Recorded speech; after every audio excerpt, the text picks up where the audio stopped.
ತ್ರೇತಾಯುಗದಲ್ಲಿ ರಾವಣ ಇದ್ದ. ರಾವಣನಿಗೆ ಸೀತೆಯ ಮೇಲೆ ವ್ಯಾಮೋಹ ಇತ್ತು. ಆದ್ದರಿಂದ ಪುರಾ ತ್ರೇತಾಯುಗೆ ಪುಣ್ಯೆ ರಾವಣಂ ಹತವಾನಹಂ ತದಾ ವೇದವತಿ ಕನ್ಯಾ ಸಾಹಾಯಂ ಅಕರೋಚ್ಛ್ರಿಯ. ಆ ಸಮಯದಲ್ಲಿ ಈಕೆ ವೇದಾವತಿ ಎಂಬುದಾಗಿದ್ಲು. ಏನು ವೇದಾವತಿಗೆ ಮತ್ತು ಭಗವಂತನಿಗೆ ಏನು ಸಂಬಂಧ ಅಂತಂದರೆ, ಈ ವೇದಾವತಿ ಸೀತೆಗೆ ಸಹಾಯ ಮಾಡಿದ್ಲು. ಸೀತೆ ಲಕ್ಷ್ಮಿ ತಾನು ಜನಕನ ಮಗಳಾಗಿ ಸೀತೆಯಾಗಿ ಬಂದಿದ್ಲು. ರಾವಣ ಈ ಸೀತೆಯನ್ನು ಅಪಹರಿಸಲಿಕ್ಕೆ ಬಯಸಿದಾಗ ಅಗ್ನಿ ಸಹಾಯ ಮಾಡಿದ. ಈ ವೇದಾವತಿಯನ್ನು ಆ ಸೀತೆಯ ಜಾಗದಲ್ಲಿರಿಸಿ ಸೀತೆಯನ್ನು ತಾನು ತನ್ನ ಲೋಕಕ್ಕೆ ಕರೆದುಕೊಂಡು ಹೋದ. ಅಗ್ನಿಹೋತ್ರ ಗತೋ ವನ್ನಿಹಿ ತಂ ಜ್ಞಾತ್ವಾ ರಾವಣೋದ್ಯಮಂ ಆದಾಯ ಸೀತಾಂ ಪಾತಾಲೆ ಸ್ವಾಹಾಯಾಂ ಸನ್ನಿವೇಶ ಚ. ಅಗ್ನಿ ಸೀತೆಯನ್ನು ತಾನು ಪಾತಾಳಕ್ಕೆ ಕೊಂಡು ಹೋಗಿ ಸ್ವಾಹ ಎಂಬುದಾಗಿ ಅಗ್ನಿಯ ಪತ್ನಿ ಇದ್ಲು, ಅವಳ ಜೊತೆಗೆ ಸೀತೆಯನ್ನು ಬಿಟ್ಟಿದ್ದಾನೆ. ಹಾಗಾದರೆ ರಾವಣ ಸೀತೆಯನ್ನು ಅಪಹಾರ ಮಾಡಲಿಲ್ವಾ ಅಂತಂದರೆ, ತೇನೈವ ರಕ್ಷಸ ಸ್ಪೃಷ್ಟಾಂ ಪುರಾ ವೇದವತೀಂ ಶುಭಾಂ. ಸೀತೆಯ ಜಾಗದಲ್ಲಿದ್ದದ್ದು ಅದು ನಿಜವಾದ ಸೀತೆ ಅಲ್ಲ, ಈ ವೇದವತಿಯೇ ಸೀತೆಯ ಇದ್ಲು. ಆದ್ದರಿಂದ ರಾವಣ ಅಪಹಾರ ಮಾಡಿದ್ದು ಈ ವೇದವತಿಯನ್ನು.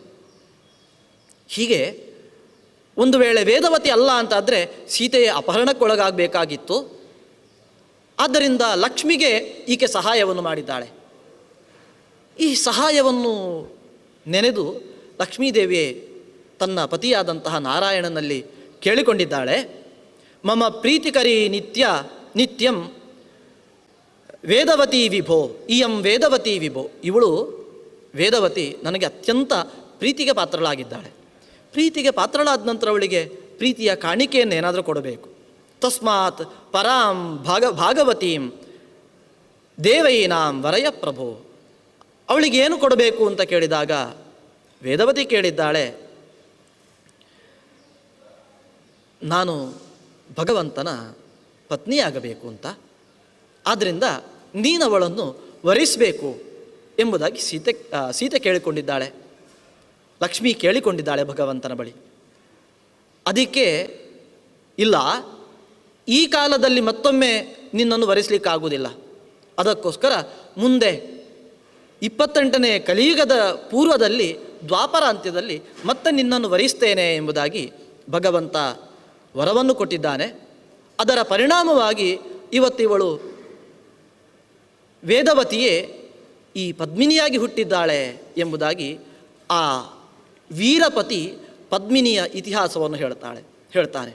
ಇಂತಹ ಪದ್ಮಿನಿ ಎಲ್ಲಿದ್ದಾಳೆ, ಅವಳ ಮತ್ತೆ ಸಂಪಾದನೆಯ ವಿಧಾನ ಹೇಗೆ, ಇದನ್ನೆಲ್ಲ ನೀನು ತಿಳಿದು ನನಗೆ ಸಹಾಯ ಮಾಡಬೇಕು ಅಂತ ಬಕುಲ ಮಾಲವಿಕಾ ಎಂಬಾಕೆಗೆ ವೀರಪತಿ ಹೇಳಿದಾಗ ತಾನು ಎಲ್ಲಿ ಕಂಡದ್ದು ಆ ದೇಶವನ್ನು ಕೇಳ್ತಾಳೆ. ಆ ದೇಶಕ್ಕೆ ಹೋಗುವಂತಹ ಮಾರ್ಗ ಇದನ್ನೆಲ್ಲ ಕೇಳಿ ತಿಳಿದುಕೊಂಡು ಬಕುಲ ಮಾಲಿಕ ಮತ್ತೆ ಆ ಪದ್ಮಿನಿ ಇದ್ದಂತಹ ಅರಣ್ಯಕ್ಕೆ ವನಕ್ಕೆ ಹೋಗ್ತಾಳೆ. ಆ ಸ್ಥಳಕ್ಕೆ ಹೋದಾಗ ಒಂದಷ್ಟು ಸ್ತ್ರೀಯರ ಪರಿಚಯ ಆಗ್ತದೆ. ಆ ಸ್ತ್ರೀಯರಲ್ಲಿ ಕೇಳ್ತಾಳೆ ಈ ಬಕುಳ ಮಾಲಿಕ, ನೀವೆಲ್ಲ ಇಲ್ಲಿ ಒಟ್ಟಾಗಿದ್ದೀರಿ, ಏನು ವಿಚಾರ, ಯಾರು ನೀವು, ಈ ದೇಶ ಯಾವುದು ಎಲ್ಲ ವಿಚಾರಿಸಿದಾಗ ಅವರು ಹೇಳ್ತಾರೆ, ಹಿಂದೆ ಇದೀಗ ಆಕಾಶರಾಜನ ದೇಶ, ಆತನ ಮಗಳು ಪದ್ಮಿನಿ ಅಂತ ಇದ್ದಾಳೆ, ಅವಳ ಜೊತೆಗೆ ನಾವೆಲ್ಲ ವನಕ್ಕೆ ಹೋಗಿದ್ದೆವು. ಅಲ್ಲಿ ಒಬ್ಬ ಸತ್ಪುರುಷನನ್ನು ಅವಳು ಕಂಡಿದ್ದಾಳೆ. ಕಂಡ ಬಳಿಕ ಈಕೆಗೆ ಒಂದು ರೀತಿಯ ಜ್ವರದಂತೆ ಬಂದು ಅಲ್ಲಿ ಕುಸಿದು ಬಿದ್ದಿದ್ದಾಳೆ, ಪ್ರಜ್ಞಾಹೀನಳಾಗಿದ್ದಾಳೆ. ಆದ್ದರಿಂದ ಅವಳನ್ನು ಮತ್ತೆ ತಂದೆಯ ಬಳಿ ಕರೆದುಕೊಂಡು ಬಂದಾಗ ತಂದೆ ಈಕೆಯ ಇಂತಹ ಅವಸ್ಥೆಯನ್ನು ಕಂಡು ಮತ್ತೆ ದೈವಜ್ಞರನ್ನು, ಪುರೋಹಿತರನ್ನು, ಜ್ಯೋತಿಷಿಗಳನ್ನು ಕರೆಸಿದ್ದಾರೆ. ಜ್ಯೋತಿಷಿಗಳನ್ನು ಕರೆಸಿ ಮಗಳ ಈ ಅವಸ್ಥೆಗೆ ಏನು ಕಾರಣ ಅಂತ ಕೇಳಿದ್ದಾರೆ. ಕೇಳಿದಾಗ ಆ ದೈವಜ್ಞರು, ಜ್ಯೋತಿಷಿಗಳು ಎಲ್ಲ ಮುಹೂರ್ತಾದಿಗಳನ್ನು, ಸಮಯವನ್ನು, ಅಲ್ಲಿದ್ದಂತಹ ಗ್ರಹಗಳ ಸ್ಥಿತಿ ಇದನ್ನೆಲ್ಲವನ್ನು ಕೂಡ ಲೆಕ್ಕ ಹಾಕಿ ಇದರ ಫಲ ಏನು ಅಂತ ಯೋಚನೆ ಮಾಡ್ತಾರೆ. ಆ ಸಮಯದಲ್ಲಿ ಚಂದ್ರ ಮತ್ತು ಗುರುವಿನ ಸ್ಥಾನ ಬಹಳ ದೊಡ್ಡದಿತ್ತು. ಹೇಳ್ತಾರೆ ಆ ಜ್ಯೋತಿಷ್ಕರು, ಬೇರೇನು ದೊಡ್ಡದಾದಂತಹ ಆಪತ್ತೇನು ಬರುವಂಥದ್ದಿಲ್ಲ, ಎಲ್ಲವೂ ಒಳಿತಾಗ್ತದೆ. ಈಕೆ ವನದಲ್ಲಿ ಒಬ್ಬ ಸತ್ಪುರುಷನನ್ನು ಕಂಡಿದ್ದಾಳೆ. ಕಂಡು ಆತನ ಮೇಲೆ ಇವಳು ತುಂಬ ಬಯಕೆಯನ್ನು ಇಟ್ಟುಕೊಂಡಿದ್ದಾಳೆ, ಆತನನ್ನೇ ವರಿಸಬೇಕು ಅಂತ. ಆದ್ದರಿಂದ ಒಂದು ರೀತಿಯ ಅತಿಯಾದಂತಹ ಮಾನಸಿಕವಾದಂತಹ ಒತ್ತಡಕ್ಕೆ ಸಿಲುಕಿ ಈ ರೀತಿಯಾದಂತಹ ಅವಸ್ಥೆ ಬಂದಿದೆ. ಆದ್ದರಿಂದ ನೀವೇನು ಇದಕ್ಕೆ ಯೋಚನೆ ಮಾಡಬೇಕಾಗಿಲ್ಲ.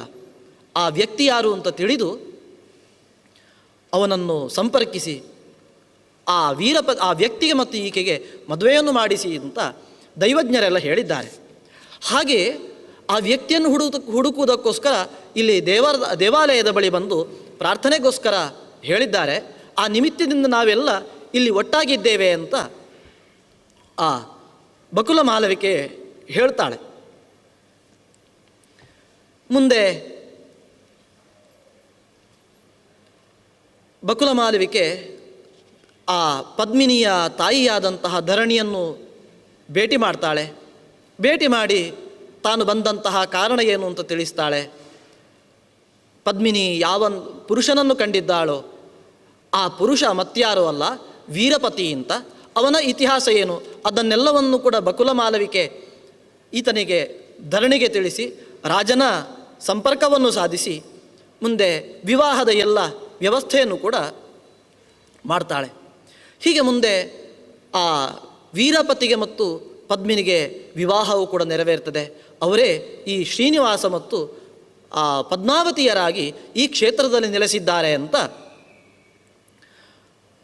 ಆ ಕ್ಷೇತ್ರದಲ್ಲಿ ನೆಲೆ ನಿಂತಹ ಶ್ರೀನಿವಾಸನ ಇತಿಹಾಸವನ್ನು ಇಲ್ಲಿ ನಿರೂಪಣೆ ಮಾಡ್ತಾರೆ. ಈ ಸಂದರ್ಭದಲ್ಲಿ ಮಗಳ ಬಳಿ ತಾಯಿ ಕೇಳ್ತಾಳೆ, ನೀನು ಯಾರನ್ನು ಕಂಡಿದ್ದೀಯಂತಲ್ವಾ, ಅವನು ಯಾರು,